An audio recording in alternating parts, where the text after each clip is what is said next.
The sanctuary state movement in California is reeling a bit tonight. San Diego's all-Republican Board of Supervisors voted 3-1 in favor of directing the county's attorney to file a brief in support of the federal lawsuit, the one pushed by the Trump administration, against California's sanctuary policy.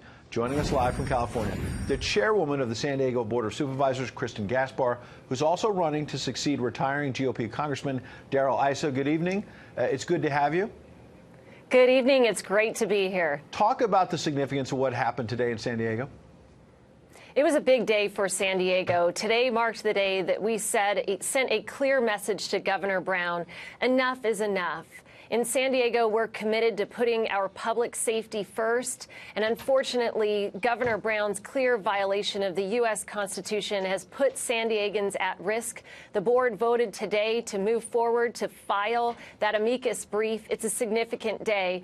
I showed viewers this morning the piles of emails that just poured into the county in support of what we're doing. I want to show you an updated visual today of what those emails look like by this evening. It's really quite remarkable. The number of email communications that we've received, people saying, we support what you're doing, County of San Diego. It almost looks like the old-style telegrams that are piling up. They're electronic, but you're printing them out to give us a sense of it. We appreciate it, Chairwoman. But we mentioned Governor Brown, and earlier he had this to say to sort of push back on what you're doing. Take a listen. The fact is, America has 10 to 11 million people that are here. And they're human beings. They have families. It's very important that they be integrated in a humane, intelligent way. But instead, it's just an inflammatory football that very low-life politicians like to exploit. Chairwoman, low-life politician?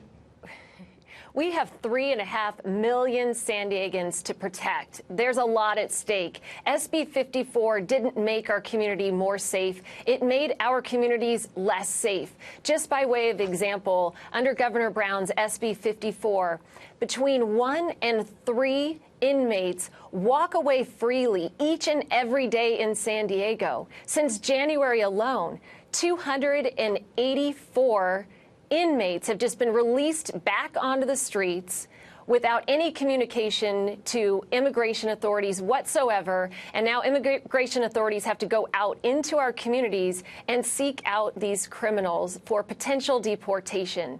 Our communities are less safe under Governor Brown's model. We don't have the ability to collaborate at the local, the state, the federal level. This is harmful to the 3.5 million San Diegans. It's a huge problem. I want to note that Governor Brown didn't just go after you and other politicians. He attacked Fox News today and said we're exploiting this issue. So I want to ask you, I've only got 30 seconds.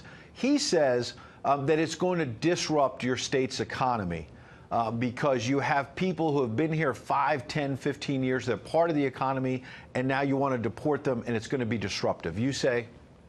Governor Brown is mixing the issues. SB 54, we're talking about people who came illegally into our country and committed crimes. These are people that we need to keep an eye on. These are people that are eligible for deportation. These are not safe people back out in our community. All right. Chairwoman Kristin Gaspar, we appreciate you coming in tonight.